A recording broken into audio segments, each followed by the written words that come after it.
జిల్లా పాలకోడేరు మండలం గొల్లలకోడేరు గ్రామం మధ్యలో ఉన్న మద్యం దుకాణాన్ని తీసివేయాలని స్థానికులు కోరుతున్నారు. మద్యం దుకాణం వల్ల ఇబ్బందులు పడుతున్నాం.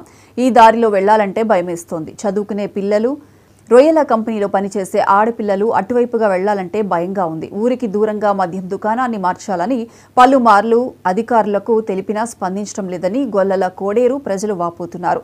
మీడియా ద్వారా ముఖ్యమంత్రి చంద్రబాబు, ఉప ముఖ్యమంత్రి పవన్ కళ్యాణ్ ఎక్సైజ్ అధికారులకు విజ్ఞప్తి చేస్తున్నామని స్థానికులు చెప్పారు.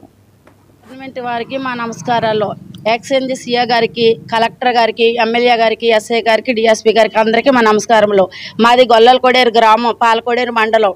మా గొల్లలకోడేరు గ్రామంలో ఊరి మధ్యలో కుడివైపు శ్మశానాలు, ఇటు ఎడమవైపు చర్చి, ఉత్తరం వైపు వినాయకుడి గుడి, ఈ మధ్యలో మా వైన్ షాప్ పెట్టారండి. మాకు చాలా ఇబ్బందికరంగా ఉంది. తెల్లారు లేస్తే చాలామంది 200 మంది మేము ఫ్యాక్టరీకి వెళ్ళి మేము పని చేసుకుని బ్రతికే వాళ్ళం. అటు ఇటు వెళ్తుండగా మాకు చాలా ఇబ్బందిగా ఉంది ఇక్కడ ట్రాఫిక్. మాకు అందుకని మేము కలెక్టర్ గారికి మేము అప్లికేషన్ పెట్టాము. మాకు ఎవరు స్పందించలేదు. అసలు మేము హరిజనపేటను మరి ఏమో తెలియదు, అసలు ఎవరు రాలేదు. దానికి మాకు సమాధానం ఇవ్వలేదు, స్పందించలేదు. మా విన్నపాలు విని మాకు న్యాయం చేయాలని కోరుకుంటున్నాము. ప్రతి ఒక్కరు కూడా మాకు న్యాయం చేయాలని కోరుకుంటున్నాము.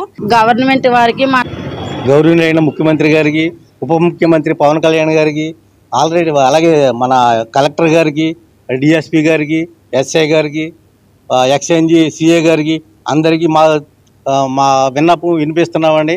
పాలకోడేరు మండలం గొల్లకోడేరు గ్రామంలో ఇది పాలకోడేరులో బ్రాందీ షాప్ అక్కడ ఎవరో పెట్టనివ్వట్లేదని ఇక్కడ పట్టుకొచ్చి ఊరి మధ్యలో హరిజనపేట మధ్యలో పెట్టారండి.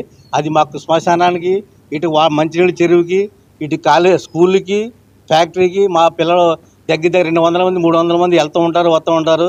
రాత్రి 10 గంటలకు కూడా కొంత స్కూల్ పిల్లలు అయితే 8-8:30 అవుతుంది. 10th క్లాస్ వారు, ఇంటర్మీడియట్ వారు, కొద్దిగా డిగ్రీ వాళ్ళు కూడా అందరూ 9-10 అవుతుంది. ఇక్కడైతే చాలా ఇబ్బందిగా ఉంది. మాకు దీన్ని ఇక్కడ నుంచి తొలగించి వేరే బయట ఎక్కడ పెట్టవలసిందిగా కోరుచున్నామని.